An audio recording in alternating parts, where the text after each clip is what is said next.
Hi. Hello. అందరికీ నమస్తే. చాలామంది ఇండియా నుంచి యూఎస్‌కి ఎళ్ళడానికి ఇష్టపడుతూ ఉంటారు. అంటే అక్కడ జాబ్ చేయాలని, ఇక్కడ జాబ్స్ వదిలేసి మరీ వెళ్తుంటారు. అక్కడికెళ్ళినాక ఒకవేళ అక్కడ జాబ్స్ ఒకవేళ ఇబ్బందయినా కూడా మళ్ళీ వెనక్కి రావడానికి కూడా అంత ఇంట్రెస్ట్ చూపిచ్చరు. ఈ విషయాల మీద మనతో మాట్లాడడానికి ఈరోజు యూఎస్ఏ నుంచి లీలా గారున్నారు. ఆవిడ సీనియర్ సాఫ్ట్‌వేర్ ఇంజినీరు. చాన్నాళ్ళయింది యూఎస్ ఎళ్లి. అక్కడ ఉద్యోగం చేస్తున్నారు. ఆవిడ మనకి ఈ పరిస్థితుల మీద ఇప్పుడు మనకి ఎక్స్‌ప్లెయిన్ చేస్తారు. నమస్తే లీలా గారు. నమస్తే అండి. నమస్తే అండి. బాగున్నారా? బాగున్నానండి. మీరు బాగున్నారా? బాగున్నానండి. చెప్పండి మేడం. అంటే ఇప్పుడు ఇక్కడి నుంచి చాలామంది అంటే జాబ్స్ చేయడానికి ఇక్కడ చాలా అవకాశాలున్నాయి. ఇక్కడ జాబ్స్ చేస్తున్నారు. అయినా కూడా అవును. ఇక్కడ జాబ్స్‌ని వదిలిపెట్టి మరీ యూఎస్ వస్తున్నారు. అవునండి. ఇప్పుడున్న పరిస్థితుల్లో ఇది హ్మ్. ఎంతవరకు అంటే లాభదాయకం? లేదు అంటే అసలు వీళ్ళకి అంత ఇంట్రెస్ట్ ఎందుకుంటుంది? ఓకే. తప్పకుండా అండి. ఇవన్నీ మనం మాట్లాడదాము. బేసిక్‌గా ఎక్కువ మంది ఇండియాలో ఆపర్చునిటీస్ ఉన్నా కూడా ఇక్కడ రావడానికి there are multiple reasons. There are multiple aspects also. Like first point ఎట్లా అంటే better education and career opportunities అండి. అంటే ఎంత మనం అక్కడ చదువుకున్నా మన వాడుక భాష తెలుగులోనే ఎక్కువ ఇంటరాక్ట్ అవుతుంది. బట్ ఇంగ్లీష్ మీడియంలో కూడా ఇప్పుడు బాగానే కేంబ్రిడ్జ్ యూనివర్సిటీ కేంబ్రిడ్జ్ ఇది మనకు అవకాశం ఉంది. అన్ని ఇంగ్లీష్ నేర్చుకుంటున్నారు. స్పెయిన్ ఇవన్నీ మల్టిపుల్ లాంగ్వేజెస్ కూడా ఇంట్రడ్యూస్ చేస్తున్నారు. అక్కడ కూడా పిల్లలు బాగానే చదువుతున్నారు. But the education system in US is completely different అండి. అంటే పిల్లల ఓకే. మీద రుద్దరు. బేసిక్‌గా ఏంటంటే పిల్లలు అక్కడ ఉన్న ఇప్పుడు మీరు 10థ్ క్లాస్, 7థ్, 8థ్, 9థ్, 10థ్ అండ్ దెన్ ఇంటర్‌కొచ్చేటప్పటికి ఎట్లా ఉంటదంటే బట్టి పట్టించడం మెయిన్ ఫోకస్ చేస్తారు గానీ, అవును. కాన్సెప్ట్స్‌ని అర్థం చేసుకొని దాన్ని ఇంప్లిమెంట్ చేయడం అనేది యూజువల్‌గా అక్కడ మనకు నేర్పించరు. Most of the schools or colleges are like they want their students to be on the top rank. అవును. దానికోసం ఏం చేయాలి అంటే కాన్సెప్ట్స్‌ని అర్థం చేసుకొని ఎలాగా ప్రెజెంట్ చేయాలనే దానికన్నా వాళ్ళు ఇదిగో ఈ క్వెషన్ వస్తే ఈ ఆన్సర్ రాయాలని బట్టి పట్టిచ్చేస్తారు. అంతే. బట్ ఇక్కడ వచ్చేటప్పటికి యూఎస్‌లో అలా ఉండదండి. ప్రతిదీ కూడా క్లియర్‌గా ఈ కాన్సెప్ట్ ఉంది అంటే అది ఎందుకు? అది ఎలా ఉపయోగపడుతుంది? అని అర్థమయ్యేలాగా చేస్తారు. ఆ సిస్టమ్ డిఫరెంట్. అండ్ మనకి ఇండియాలో ఫస్ట్ క్లాస్ యూకేజీ, ఎల్‌కేజీ నుంచి కూడా బ్యాగులు మోసుకుంటూ అవును. హెవీ లోడ్స్‌తో వెళ్తారు. బట్ ఇక్కడ అవును. అలా ఉండదండి. వాళ్ళ స్కూల్లో అవన్నీ ఉంటాయి. అన్నీ నేర్పిస్తారు. గేమ్స్ ఉంటాయి. ఫిజికల్ యాక్టివిటీకి కూడా వాళ్ళు ఎక్కువ ఇంపార్టెన్స్ ఇస్తారు. బట్ ఇండియాలో గేమ్స్ ఉన్నా కూడా ఇంతకుముందు మన అంటే మన చైల్డ్‌హుడ్‌లో చాలా ఇలాంటివి ఉండేవి. అవును. గేమ్స్ పీరియడ్ అని, పీటీ అని అలా. బట్ ఇప్పుడు ఉన్నాయో లేదో కూడా నాకు తెలీదండి. గవర్నమెంట్ స్కూల్స్‌లో ఇట్లా ఉన్నా చేస్తాం. చేయట్లేదు. ప్రైవేట్ స్కూల్‌లో లేవు. ఓకే. అట్లా సమ్ డిఫరెన్స్ అట్లా ఉంది. అండ్ మనకి ఇంజినీరింగ్ అయిన తర్వాత again people are interested towards masters. Hmm. So, masters చేయడానికి ఎట్లా అని ఇక్కడ రావాలి కదా! అదేదో ముందే వస్తే కొంచెం పాత్ అని కొంచెం ఆహ్, ఎట్లా అంటే కొంచెం ఈజీగా చేసుకోవడానికి హ్మ్. ఉంటుంది కదా! వాళ్ళ ఎడ్యుకేషన్‌కి. హ్మ్. సో, అది బెటర్ ఎడ్యుకేషన్ కోసం అనేది ఒక ఆలోచన అండి ప్రతి తల్లిదండ్రులకి. అండ్ కెరీర్ ఆపర్చునిటీస్ మీరు మాట్లాడిన ఫస్ట్ పాయింట్ వచ్చి లైక్ ఆపర్చునిటీస్ అక్కడ ఉన్నాయి. ఇక్కడ ఎందుకు తొందరగా అంటే ఇక్కడికి ఇంట్రెస్ట్ చూపిస్తున్నారంటే, అక్కడ వచ్చే సాలరీ వర్సెస్ అమెరికా సాలరీ చాలా హ్యూజ్ డిఫరెన్స్ ఉంటదండి. అవును. Main point. ఎందుకంటే అక్కడ మీరు ఒక 30,000 ఆర్ 50,000 సేవ్ చేస్తే ఇక్కడ 2,00,000 సేవ్ చేయగలుగుతారు. హ్మ్. సో, అది మెయిన్ రీజన్ అండి. అంటే వె ఎర్లీ రిటైర్మెంట్ ప్లానింగ్ కోసం జనాలందరూ ఎక్కువ ఆలోచిస్తారు. వాళ్ళ కోసం, బెటర్ లైఫ్ కోసం, లైఫ్ స్టైల్ కోసం గాని అంటే లగ్జరీ లైఫ్ ఒకటి కన్సిడర్ చేయొచ్చండి. ఎందుకంటే అక్కడి నుంచి ఇక్కడికొచ్చిన వాళ్ళకి చాలా డిఫరెన్స్ ఉంటుంది. అక్కడ మనం ఒక చిన్న అపార్ట్మెంట్ కొనుక్కోవాలంటే 1,00,00,000 పెడతాం. అదే ఇక్కడ అయినా వచ్చినా కూడా కొన్నా కూడా అది మన ఎస్ఎఫ్టీ వచ్చి 850 ఆర్ 1000 ఎస్ఎఫ్టీ ఉంటది. అదే ఇక్కడ కొనాలనుకోండి it will be like very huge area మనకొస్తుంది కదా! అంటే లైక్ ఆహా! చాలా పెద్ద పెద్ద బిల్డింగ్స్. అదే కాదండి. వేరే పాయింట్ ఏంటంటే as I said luxury life. Hmm. ఇప్పుడు మనము ఇండియాలో అయితే ఒక టాటా కార్ కొనగలుగుతాం. లేకపోతే హుండై కొనగలుగుతాం. అండ్ అవును. ఇంకా కొంచెం మాక్సిమం అయితే స్కోడా కార్స్ కొనగలుగుతాం. హ్మ్. బట్ ఇక్కడికొచ్చేటప్పటికి సెకండ్ హ్యాండ్ కార్ అయినా కూడా బిఎండబ్ల్యూకి వెళ్ళొచ్చు, బెంజ్కి వెళ్ళొచ్చు, ఆడి పెంచుకెళ్ళొచ్చు. కార్కి వెళ్ళొచ్చు, అంతకన్నా పెద్ద పెద్ద కార్స్కి వెళ్ళొచ్చండి. ఆ, మనకు ఇక్కడ ఏం జరుగుతుంది అనే దానికన్నా బయట మన ఫొటోస్ తీసి అక్కడ పెడుతుంటే వాళ్ళ అవునండి. వ్యూ డిఫరెంట్ గా ఉంటుంది. Ah, so most of the people they want to project that they are having luxury life, um, high standards లో ఉన్నాము అని చెప్పుకోవాలనుకునే వాళ్ళు అలా ఉంటారు. అది ఒకటి. కెరీర్ ఆపర్చునిటీస్ ఏంటంటే మీకు ఇండియాలో ఒక జాబే చేయగలుగుతారు. అంటే ఇక్కడ ఇప్పుడు కట్ డౌన్ చేస్తున్నారు, ట్రంప్ గవర్నమెంట్ వచ్చిన తర్వాత అవును. His very well administration implement చేస్తున్నారు. అంటే 2 జాబ్స్ 3 జాబ్స్ కూడా చేసి తొందరగా అర్న్ చేసుకుని తొందరగా సెటిల్ అయిపోవాలనుకునే అవును. ఇదిలో ఉన్నారు. విన్నాను. బట్ ఆ, ఇంతవరకు అంటే టిల్ లాస్ట్ ఇయర్ అని కూడా చెప్పొచ్చేమో, మల్టిపుల్ ఆప్షన్స్ అండి కెరీర్ ఆపర్చునిటీస్ లో. ఇక్కడికి వస్తారు, H1 మీద వచ్చిన వాళ్ళకి ఒక 2-3 years తర్వాత I-140 అనేది వస్తుంది. దాంతో వాళ్ళు డిపెండెంట్ వాళ్ళు కూడా వర్క్ చేయొచ్చు. అంటే లైక్ వైఫ్ కానీ హస్బెండ్ కానీ ఉమ్, డిపెండెంట్ బేస్ మీద వర్క్ చేయొచ్చు. సో ఇలా వర్క్ చేసేటప్పుడు డబుల్ ఇన్కమ్ కదండి, అవును. అదొక ఆప్షన్. అవును. అండ్ మీకు ఇండియాలో ఏం పని చేస్తారు ఇప్పుడు, వైఫ్ ఏం జాబ్ చేయగలుగుతుంది అక్కడ? స్కూల్ టీచర్ గా. They are well educated, they can get some job and they can work on. Ah, but ఇక్కడ ఏంటంటే సాఫ్ట్వేర్ లో జంప్ అవ్వచ్చు, they have that option and they can earn more what um, ever they can earn in India compare చేస్తే ఇక్కడ మంచిగా సంపాదించవచ్చు. And పిల్లల education కోసం వాళ్ళు ప్లాన్ చేసుకోవచ్చు, ఎర్లీ రిటైర్మెంట్ కోసం ప్లాన్ చేసుకోవచ్చు. ఇలాంటి మల్టిపుల్ థింగ్స్ ఉండడం వల్ల వాళ్ళు ఎక్కువ ఇటువైపు రావడానికి ఇంట్రెస్ట్ చూపిస్తారండి. ఓకే. అది. ఇదంతా ఓకే. అయితే కొంతమంది నేను చూసిన కొంతమంది ఉమ్, ఫ్రెండ్స్ ఉన్నారు. ఇక్కడ మంచిగా జాబ్ చేసుకొని ఆ, ఉమ్, ఏమంటాం, ఇక్కడ బాగానే సెటిల్ అయ్యి ఇల్లు కూడా కట్టుకొని అయినా కూడా ఈ జాబ్ని వదిలిపెట్టి, మంచి జాబే మళ్ళీ, ఉమ్. అంటే ఆల్మోస్ట్ 20 lakhs 18 lakhs ప్యాకేజ్ ఉంది ఇక్కడ, వదులుకొని అవునండి, యూఎస్ అవును. వస్తున్నారు. వీళ్ళు ఎందుకు ఉమ్. వెళ్ళిపోతున్నారు నాయన అని అనుకుంటే, ఇప్పుడు మీరు చెప్పిన కొంచెం అదొకటి. సేవింగ్స్, ఆ సేవింగ్స్ ఇక్కడ ఇంకా పట్టుకొస్తే ఎక్కువ అవుతాయిగా. అవుతాయండి. ఆ, అండ్ ఇంకా మల్టిపుల్ రీజన్స్ ఉన్నాయి. అవి ఏంటండి, మీరు ఉండేది డాలస్ లో రిసోర్ట్ కదండి? డాలస్ అండి. అదే డాలస్ లో అంతా మన తెలుగు వాళ్ళే మొత్తం చాలా వరకు ఉంటారు అనుకుంటా. 90% అని చెప్పొచ్చండి. ఎక్కడికి ఆ, వెళ్ళినా కూడా లైక్ నేను ఉండేది ఇర్వింగ్ అనే ఒక ప్లేస్ డాలస్ లోనే. Um, there are multiple Indian restaurants అండి, and the food is also too tasty. Um, so ఇది అది దొరకదు ఇది దొరకదు అనేది ఉండదు. ఆ, చిట్టి పునుగుల దగ్గర నుంచి మసాలా బజ్జీలు, మసాలా వడ, మిర్చి బజ్జీ, పకోడా, ఆ, చాట్, పానీపూరి, ఏది వాట్ నాట్, ఇక ఇండియాలో దొరికే ప్రతిదీ కూడా ఇక్కడ దొరుకుతుందండి. మనకేం లేదను. And even we have Indian grocery stores nearby. So మనకి ప్రతిదీ కూడా దొరుకుతుంది కాబట్టి మనకి అంత ఇబ్బంది ఏమి ఉండదండి. సో ఈ అయితే మధ్యకాలంలో అంటున్నారు కదా డాలస్ పురం అని. అదే అదే అదే, అవును.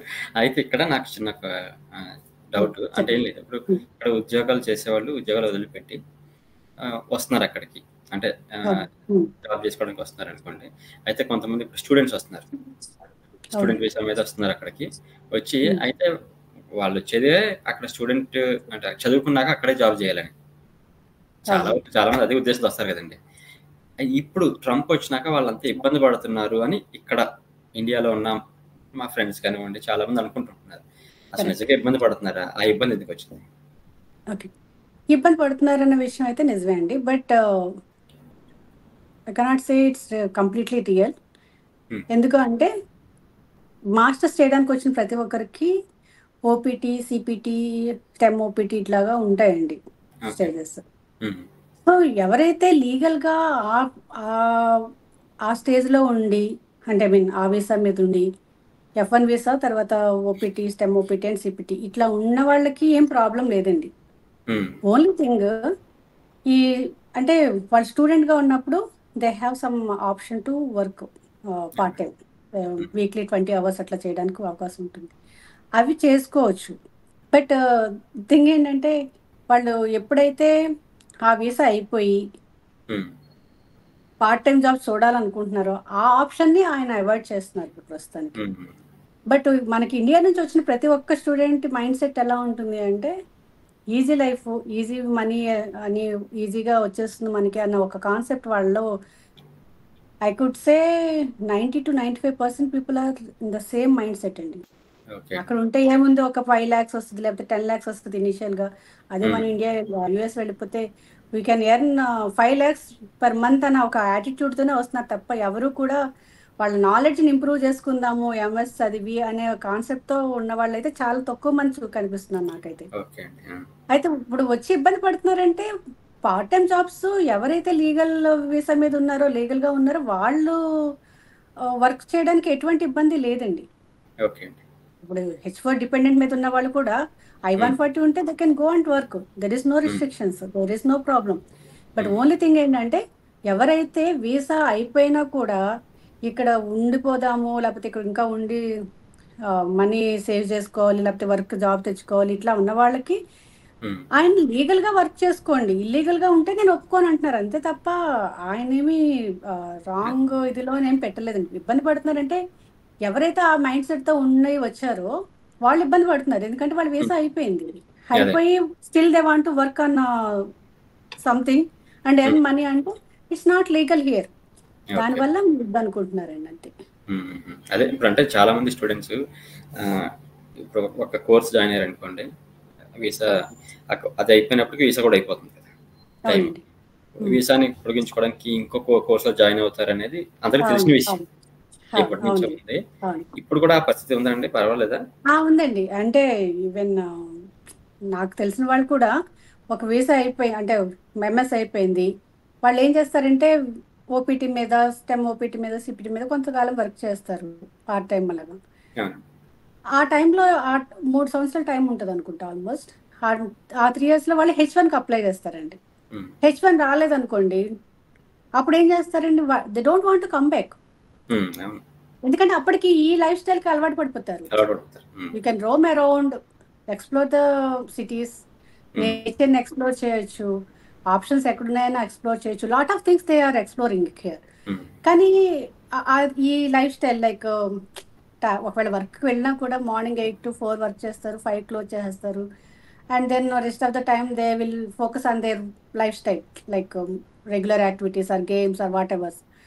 But when it comes to students, వాళ్ళు వీసా రాలేదు, ఎగ్జిస్టింగ్ వీసా అయిపోయింది, దెన్ వాళ్ళకి ఇంక వేరే ఆప్షన్ ఏముంటుందండి, మళ్ళీ ఇంకొక ఎంఎస్ చేస్తారు, అప్పుడు మళ్ళీ again they will get some time. So it's kind of buying some time to stay here, అదొక ఆప్షన్ గా వాళ్ళు తీసుకుంటున్నారు. అది ఆప్షన్ అయితే ఉందండి, జరుగుతుంది, ఇప్పటికీ జరుగుతుంది, ఇంకా కంటిన్యూ అవుతుంది కూడా.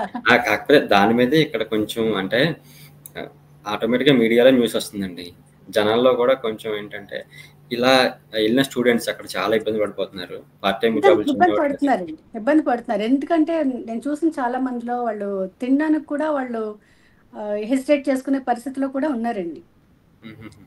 అంటే ఇప్పుడు పార్ట్ టైమ్స్ లేవు, ఇంట్లో బ్యాక్ ఇన్ ఇండియా వాళ్ళ పేరెంట్స్ ఉంటారు, వాళ్ళు ఎంతకాలం అని ఎంత సపోర్ట్ చేయగలుగుతారు, చేయలేకపోవచ్చు కదా.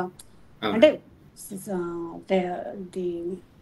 ఎడ్యుకేషన్ లోన్ అవి తీసుకుని వాళ్ళు పంపించి వాళ్ళని చదివిస్తారు, as the responsibility they will do all these things. But వాళ్ళు డైలీ బ్రెడ్ అండ్ బటర్ కి కూడా వాళ్ళు పంపించాలంటే చాలా స్ట్రగుల్ అండి ఇండియా. సో దాన్ని వాళ్ళు వాళ్ళ మీద బర్డెన్ పెట్టకుండా ఉండడానికి వీళ్ళు ఇక్కడ పాపం పార్ట్ టైం చేయడానికి ట్రై చేస్తున్నారు. సరే, ఇప్పుడు ఎవరైనా కూడా రావాలంటే ఖచ్చితంగా వాళ్ళకు వ్యాలిడ్ అంటే అక్కడికి వెళ్ళినాక మేము ఉండగలం, అంటే నేను నా వీసాతో వెళ్ళి నెక్స్ట్ నేను జాబ్ సంపాదించగలను అని కాన్ఫిడెన్స్ ఉన్న వాళ్ళు వెళ్తే మంచిది. అంతే అండి. అండ్ H1 గురించి కూడా మీకు ఒక పాయింట్ చెప్పాలండి. అక్కడ జాబ్స్ ఉన్న వాళ్ళు కూడా H1 వాళ్ళు ఏం చేస్తున్నారంటే దే ఆర్ మోర్ ఇంట్రెస్టెడ్, అంటే ఇక్కడ లైఫ్ స్టైల్ కోసం అని. అండ్ ఇంకొక పాయింట్ అంటే just for fun I'm telling, they don't want to have people surrounded by them, like అంటే అత్తగారు కానీ అమ్మగారు ఆడపడుచులు తోడుకోడలు ఇలాంటివి, అంటే రిలేటివ్స్ ఈజీగా జడ్జ్ చేస్తారని ఒక ఫీలింగ్ మన వాళ్ళకి అందరికీ ఉంటుందండి. సో అలాంటి వాటిని ఎస్కేప్ అవడానికి కూడా ఒక రీజన్ ఉంటుంది అమ్మాయిలకి మైండ్ సెట్ లో. మోర్ రెస్పాన్సిబిలిటీస్ ని తీసుకోవడం ఎందుకు, మన లైఫ్ మనం ఇండివిజువల్ గా లీడ్ చేద్దామా అనే ఒక ఇదిలో ఉంటున్నారు. బట్ అది కొంతవరకు ఓకే కానీ but not all the time అండి అది, ఎందుకంటే ఇదొక మంచి టాపిక్, మళ్ళీ డిస్కస్ చేద్దాం దీని గురించి. అంటే అమ్మాయిలు యుఎస్ఏ రావటం, ఇంకా ఇక్కడ కొంతమంది అమ్మాయిలు ఉన్నారు, వాళ్ళకి ఏంటంటే యుఎస్ లో సాఫ్ట్వేర్ జాబ్ చేసే అబ్బాయి కావాలి పెళ్లికి, ఆ ప్యాషన్ కొంతమందిలో ఉంది.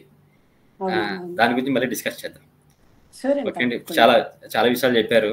అంటే బేసిక్ ముందు ఫస్ట్ అంటే ఉమ్, ఇక్కడి నుంచి వెళ్ళే వాళ్ళ గురించి ఇప్పుడున్న అవునండి. పరిస్థితులు ఇబ్బంది పడుతున్నారా ఏంటో ఎలా ఉంది అనేది. అండ్ ఇంకొక point to be added here is every year lakhs and lakhs of people are coming to US అండి. అది ఉమ్, మరి అంతే రేషియోలో మనం ఇక్కడ జాబ్స్ పెట్టాలన్నా కూడా కష్టం ఉండాలి అండి. కదా. ఎక్కడి నుంచి తీసుకొస్తారు ఆ జాబ్స్? ఆ, ఇప్పుడు ఉన్న వాళ్ళకే జాబ్స్ ఎగ్జిస్టెన్స్ కోసం చాలా కష్టపడుతున్న రోజుల్లో ah, we're just pushing so many people కదా. అన్ని జాబ్స్ ఆ, మేము ఇక్కడ జనరేట్ చేయడానికి అవ్వదు. ఇక్కడ ఉమ్, నేను ఇక్కడ వర్క్ చేస్తున్నాను అంటే I can forecast how many job openings are there. Yeah, కానీ ఆ ratio with respect to people coming from India India. Versus ఇక్కడ ఎంఎస్ నుంచి కంప్లీట్ చేసుకుని బయటకు వచ్చే వాళ్ళ రేషియో అవును. చాలా అవునండి. అసలు there is no comparison. So ah, అన్ని జాబ్స్ లేవండి ఇక్కడ. అలాంటప్పుడు ఎలాగ సర్వైవ్ అవుతారు? ఇప్పుడు వచ్చే వాళ్ళు కూడా ఆలోచించాలి, అసలు ఏంటి అక్కడ ఏం జరుగుతుంది, ఎన్ని జాబ్స్ ఉన్నాయి. అందులో ఇప్పుడు ఆర్టిఫిషియల్ ఇంటెలిజెన్స్ వచ్చిన తర్వాత అవును. ఉన్న జాబ్స్కే చాలా ఏం జరుగుతుందా అనే సిచ్యువేషన్లో ఉన్న రోజుల్లో ఆ, అంతమంది అంటే ఒక డే మంచిదే అండి, ఆలోచన మంచిదే కాదనట్లేదు. ఉమ్, బట్ అక్కడ నుంచి వచ్చేటప్పుడు మనకి ఎలా సర్వైవ్ అవుతామో, what are the opportunities that we have అనేది తెలుసుకోకుండా మనం వచ్చేస్తే ఇక్కడికి వచ్చి ఇబ్బంది పడడం ఎందుకండి? ఆ, అది ఆ. నాకు అంటే ఇట్స్ మై పర్స్పెక్టివ్, నా పాయింట్ అంతేనండి. ఆఫ్ వ్యూలో అది లేదు మీరు కష్టపడడం చెప్పేది ఎందుకు నిజం. అని. దీని గురించి ఇప్పుడు మీతో మాట్లాడేది ఇక్కడ ఉన్న వాళ్ళు ఓకే తెలుసుకుంటారని కొంచెం. ఓకే ఓకే తెలుసుకోవాలండి. ఎందుకంటే అంటే పీర్ ప్రెషర్ అని ఒకటి అంటే వర్డ్ తెలిసే ఉండొచ్చు. పీర్ ప్రెషర్ అంటే అవును. అవును. పక్కింటి వాళ్ళని చూసుకొని మనం కూడా ఎందుకు అయిపోయి వాళ్ళు వెళ్ళిపోయారు, మనం వెళ్ళకపోతే ఎట్లాగా, ఇట్లాంటివన్నీ ఉమ్, ఉంటాయి. బట్ అవి ఉన్నప్పుడు ఏమవుతుందంటే ఆ ప్రెషర్ మీ ఒక్కరి మీద కాదు, మీ తల్లిదండ్రుల మీద ఉంటుంది, అవును. పక్కన సిబ్లింగ్స్ మీద కూడా ఉంటుంది. సిబ్లింగ్స్ మీద ఎట్లా ఉంటుందంటే అన్నని పంపించావు, నన్ను ఎందుకు పంపించమని చెల్లి అడుగుద్ది. పంపించారు. ఉమ్, అరే అన్నికి పంపించడానికి నాకు ఇంత అయింది, నా చేతిలో ఇప్పుడు ఏం లేదంటే వాళ్ళు ఊరుకోరు. అంటే అవును. ఇంత పార్షాలిటీ చూపిస్తున్నారా అంటారు. అది ఉమ్, తల్లిదండ్రుల మీద ఎంత ప్రెషర్ పడుతుంది అంటే అవును. అయ్యో నేను ఏంటి ఇది కూడా చేయలేకపోతున్నానని మనసులో బాధపడే ఇది. అది అవును. ఇంటర్నల్ గా ఇంపాక్టింగ్ దర్ హెల్త్ అండి. అది అర్థం చేసుకోవాలి పిల్లలు కూడా. They should have some maturity levels to understand the circumstances with in the family. The అవును. ఫ్యామిలీ ఫైనాన్షియల్ థింగ్స్ ఎలా ఉన్నాయి, నేను ఇక్కడ ఉండి చేస్తే ఎలా ఉంటుంది, నేను ఇండియా అక్కడికి వెళ్తే నేను ఏమన్నా సపోర్ట్, కొంతమంది సపోర్ట్ చేయొచ్చు నాన్నగారు వాళ్ళకి అనుకుని వచ్చిన వాళ్ళు ఉంటారు. అవును. కానీ ఇక్కడ ఎంత సఫర్ అవుతున్నారు. అవును. ఓకే, నేను ఇంత ఖర్చు పెట్టి ఇంత లోన్ తీసుకుని వెళ్తున్నాను, ఇది వర్తేనా కాదా? ఉమ్, ఇది వర్త్ కాకపోతే నేను ఏం చేయగలుగుతాను? ఇక్కడ ఇక్కడ 50 లక్షలు అప్పు చేస్తే నువ్వు అక్కడ యూఎస్కి వెళ్ళే బదులు 50 లక్షలు అప్పు తీసుకుని ఇక్కడ ఏదో బిజినెస్ పెట్టుకో, లేకపోతే ఇప్పుడు ఇండియాలో కూడా చాలా ఆపర్చునిటీస్ ఉంటాయండి. అవునండి. ఇదేమి అవునవును. అంటే చాలా బ్రాడ్ మైండెడ్ ఉండి తనతో పాటు తన ఫ్యామిలీని కూడా బాగుపరచాలనుకునే ఒక మంచి దృక్పథంతో ఉంటారు చూడండి, అవును. మంచి ఆలోచనతో. అలా and at the same time తాతల నాటి కాలం నుంచి ఆస్తులన్నీ ఉండి వాళ్ళకి ఏం ప్రాబ్లం లేదు అనుకున్న వాళ్ళు పెట్టొచ్చు, దాందే రాజుకుంటుంది ఉంది ఇక్కడ. పెట్టి ఇక్కడికి వచ్చి ఒక మంచి బిజినెస్ స్టార్ట్ చేసి ఫ్యామిలీని కూడా తీసుకొచ్చి ఎస్టాబ్లిష్ చేయొచ్చు. అవును. కానీ అంటే ఇక్కడికి వచ్చిన తర్వాత ఆ బిజినెస్ సక్సెస్ అవుతుందో ఫెయిల్ అవుతుందో లేదు. We never know. అవును. అండ్ ఇక్కడ పరిస్థితులు కూడా ఎలా ఉంటాయో మనం ఎప్పుడు ప్రెడిక్ట్ చేయలేమండి. ఈ రోజు అన్నది మనది మాత్రమే, ఈ రోజు మాత్రమే. ఉమ్, అంటే ఈ క్షణమని చెప్పొచ్చు యాక్చువల్గా చెప్పాలంటే, ఎందుకంటే ఇప్పుడున్న హెల్త్ కండిషన్స్ కానీ, సిచ్యువేషన్ కానీ, నేచురల్ కెలామిటీస్ కానీ, ఏదైనా కానీ తీసుకోండి, అవును. మనకి ఎప్పుడు ఏం జరుగుతుందో తెలియదు. నువ్వు ఉమ్, అంత కష్టపడి తీసుకొచ్చి పెట్టిన తర్వాత if something happens to you, అది మీరు ఎలాగా సర్వైవ్ చేస్తారు, ఎలాగా అవును. అది కూడా ఆలోచించుకోవాలి. అంటే మీరు ఒక్కసారి అక్కడ నుంచి ఇక్కడికి మైగ్రేట్ అవుతున్నాము అనుకున్నప్పుడు అసలు ఏంటి ప్రాస్ అండ్ కాన్స్ మీరు ఖచ్చితంగా వ్యాలిడేట్ చేసుకున్న తర్వాతే ముందుకు రావాలండి. అది ఉమ్, స్టూడెంట్స్ అయినా, H1 వీసాలో ఉన్న వాళ్ళైనా, ఈ గోల్డ్ కార్డ్ అనుకున్న వాళ్ళైనా, ఎవరైనా కూడా whoever wants to come to US, they have to check for pros and cons. నాకు అవును. లాభాలు ఏంటి, నష్టాలు ఏంటి అని వాళ్ళు అనుకోకుండా వస్తే మాత్రం అది కొంచెం ఇబ్బంది అండి. ఇబ్బంది. అంటే నా కేసే ఎగ్జాంపుల్ చెప్తా అండి. నేను ఐబిఎంలో డెలివరీ మేనేజర్గా వర్క్ చేసేదాన్ని. ఇక్కడ ఆప్షన్ వచ్చిందని చెప్పి వచ్చేసాను. 2009 శ్రీరేంజర్ కదండి వచ్చాను. మీరు చెప్పారు ఇంతకుముందు. నా ఫస్ట్ ఎంట్రీ వచ్చి 2009 అండి. బట్ ఉమ్, తర్వాత నేను వస్తూ పోతూ ఉంటాను. ఉమ్, బట్ 2019లో ఐ గేవ్ అప్. లేదు లేదు, నేను ఇంకా ఇండియాలోనే సెటిల్ అవుదన్న ఆలోచనతో వచ్చేసాను. బట్ సమ్ అదర్ రీజన్స్ మళ్ళీ రావాల్సి వచ్చింది. 2023 మార్చ్లో వచ్చాను నేను. నాకు ఎంత కాన్ఫిడెన్స్ ఉందంటే ఇన్ని 22 ఇయర్స్ నేను వర్క్ చేస్తాను, అసలు నాకేంటి ఎలాగైనా జాబ్ కొట్టేస్తాను. ఈవెన్ మా కన్సల్టెన్సీ వాళ్ళు కూడా మీకేంటి మేడం 1-2 వీక్స్లో మీకు అసలు జాబ్ ప్లేస్ చేసేస్తామన్నారు. వచ్చానండి, రిజైన్ చేసేసి చాలా కాన్ఫిడెంట్గా వచ్చాను. It took 5.5 months to get a job యుఎస్లో. యుఎస్లో. హ్యావింగ్ అంటే జెన్యూన్ ఎక్స్పీరియన్స్ ఉండి, మేనేజర్ ఎక్స్పీరియన్స్ ఉండి, అన్నీ ఉండి కూడా నేను ఇక్కడికి వచ్చిన తర్వాత ఇంటర్వ్యూస్ ఏం ఫెయిల్ కాలేదు. మళ్ళీ ఎవ్రీ ఇంటర్వ్యూ గో త్రూ అయ్యేది. లాస్ట్లో ఇంటర్నల్ రిఫరెన్స్ పెట్టేసుకున్నామండి, అంటే ఇంటర్నల్ రీసెర్చ్ని ప్లేస్ అదే. చేస్తామని చెప్పి రిజెక్ట్ చేసేవారు. It was very hard time for me at that time అండి ప్రసాద్ గారు. ఎందుకంటే నేను ఎంత కాన్ఫిడెన్స్తో వచ్చానో ఆ కాన్ఫిడెన్స్ లెవెల్స్ రోజు రోజుకి దిగిపోతూ ఉండేవి. ఎందుకంటే ఏంటి నేను అంటే అవును. అంత కాన్ఫిడెన్స్ ఉండేది. అక్కడ ఇండియాలో కూడా ఇంటర్వ్యూకి వెళ్తే జాబ్ తెచ్చుకుని వచ్చాను. నేను ఇక్కడికి వచ్చి నేను ఎందుకు సర్వైవ్ అవ్వలేకపోతున్నాను, ఎందుకు సక్సీడ్ అవ్వలేకపోతున్నాను, చాలా స్ట్రగుల్ ఉండింది. అవును. After 5.5 months I got a full time job as a senior program manager. అంటే ఎల్టీఐ మైంట్రీలో జాబ్ వచ్చిందండి. సో నవ్ ఐఎమ్ హ్యాపీ అదే. లైఫ్ లీడ్ చేస్తున్నా. It's not that there is no అంటే రిగ్రెట్. ఇనీషియల్ డేస్ గురించి చెప్తారు మీరు. ఇనీషియల్ డేస్ అంటే ఫస్ట్లో వచ్చినప్పుడు కంపెనీ ద్వారా వచ్చాం కాబట్టి మాకేం ప్రాబ్లం లేదు.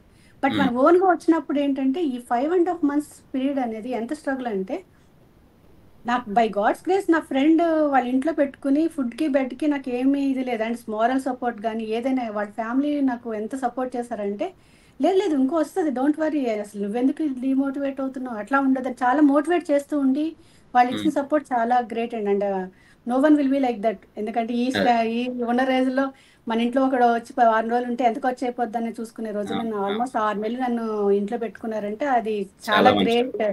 అవును, మంచి మనుషులు. అలాంటి ఈ స్ట్రగుల్స్ అన్నీ ఉంటాయండి ఎవరికైనా. ఒకవేళ వచ్చిన వెంటనే జాబ్ పని దొరికినా కూడా సడన్ గా వాడు లే ఆఫ్ చేస్తే we have only 60 days time to stay here. ఆ తర్వాత ఏంటి మరి పరిస్థితి తెలీదు. మళ్ళీ జాబ్ వచ్చేది వరకు టెన్షనే. ఈ టెన్షన్స్ అన్ని కూడా మన హెల్త్ మీద చాలా ఇంపాక్ట్ చూపిస్తున్నాయి. మన మీదే కాదు, మన ఫ్యామిలీ మెంబర్స్ మీద కూడా ఇంపాక్ట్ చూపిస్తున్నాయి. సో ఇక్కడికి వచ్చే వాళ్ళందరికీ ఒకటే సజెషన్ ఏంటంటే, మీరు రావాలనుకున్న దానికి పర్పస్ ఏంటి, ఫస్ట్ మీ పర్పస్ ఏంటో తెలుసుకోండి. అండ్ ఎర్లీ రిటైర్మెంట్ అయితే దానికి తగ్గట్టుగా ప్లాన్ చేసుకోండి. అక్కడికి యూఎస్ వచ్చిన తర్వాత ఏమైతే ఇష్యూస్ ఉంటాయి వీటన్నిటిని మనం బేర్ చేయగలుగుతామా లేదా, ఒకవేళ ఇది కాకపోతే ఏం అదర్ ఆప్షన్స్ ఉన్నాయి మనకి, అవన్నీ తెలుసుకుని రండి. రావద్దని ఎవరు అన్నారు, కానీ ప్రాస్ అండ్ కాన్స్ తెలుసుకుని వచ్చిన తర్వాత ఎలా ఉండాలి, లైఫ్ స్టైల్ బాగుంటుందండి. No one will judge you. నువ్వు ఎలా ఉండాలనుకుంటే అలా ఉండొచ్చు, ఎలా తిరగాలనుకుంటే అలా తిరగచ్చు.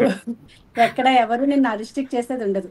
ఓన్లీ థింగ్ ఏంటంటే, ఇక్కడికి వచ్చిన తర్వాత మీకు ఏమైనా ఇబ్బంది అయితే దానికి ఆల్టర్నేటివ్ ఏంది అనేది మనం తెలుసుకుని వస్తే you will have very cool life, smooth life ఉంటుంది, హ్యాపీ లైఫ్ ఉంటుంది, పీస్ ఆఫ్ మైండ్ ఉంటుంది. అన్ని అడ్వాంటేజెస్ ఉన్నాయి, లేవని అయితే నేను చెప్పట్లేదు. బట్ ఇప్పుడున్న పరిస్థితుల్లో వచ్చిన తర్వాత ఏమైనా ఇబ్బందులు అయితే కనుక ఎలా సర్వైవ్ అవ్వాలనేది బ్యాకప్ ప్లాన్ పెట్టుకుని రండి. లేదు మాకు చాలా dream, America is a dream land for every one అండి. డాలర్ డ్రీమ్స్ అనేది సినిమా కూడా వచ్చినట్టుంది కదా. సో అలా చాలా ఉంటాయి, కానీ వచ్చిన తర్వాత అంత మంచిగా జరిగితే by God's grace it's good అండి. లేకపోతే మాత్రం చూసుకోవాలి. స్టూడెంట్స్ మాత్రం దే షుడ్ నో, ఇక్కడ ఇంతమంది జనాలు మనం అందరూ వెళ్ళిపోతున్నాం, అక్కడ జాబ్స్ ఉన్నాయా లేదా అనేది వాల్యుయేట్ చేసుకోకుండా రావడం తప్పండి. వాల్యుయేట్ చేసుకోవాలి. పార్ట్ టైం మీద డిపెండ్ అయ్యి వచ్చిన వాళ్ళు చాలా మంది ఉన్నారండి. నా ఫ్రెండ్స్ పిల్లలు అయితే they're just coming to earn money. అరే బీటెక్ లో చదువుకున్న సబ్జెక్ట్స్ మీద ఇంకొంచెం నాలెడ్జ్ ఇంప్రూవ్ చేసుకుందామని వచ్చే వాళ్ళలో చాలా తక్కువ మంది ఉన్నారండి. అలా అన్నీ ఉన్నాయి. ఏమో నేను చాలా లేదండి, థ్యాంక్ యూ సో మచ్. అంటే మీరు చాలా విషయాలు చెప్పారు. అంటే ఇప్పుడు ఏదైతే ఇప్పుడు నేను ఏదో అనుకున్నానో, అంటే ఇక్కడ ఉన్న స్టూడెంట్స్కి కానీ వెళ్ళే వాళ్ళు కానీ ఏదైతే విషయాలు తెలుసుకోవాలని అనుకున్నానో అవన్నీ చెప్పారు మీరు. Thank you so much. Thank you అండి. వెళ్తాం మీ డల్లాస్ ఫోరం గురించి మళ్ళీ మాట్లాడదాం, కొన్ని విషయాలు చెప్తారు కానీ ఇంకొక వీడియోలో. థ్యాంక్ యూ లీలా గారు, థ్యాంక్ యూ సో మచ్.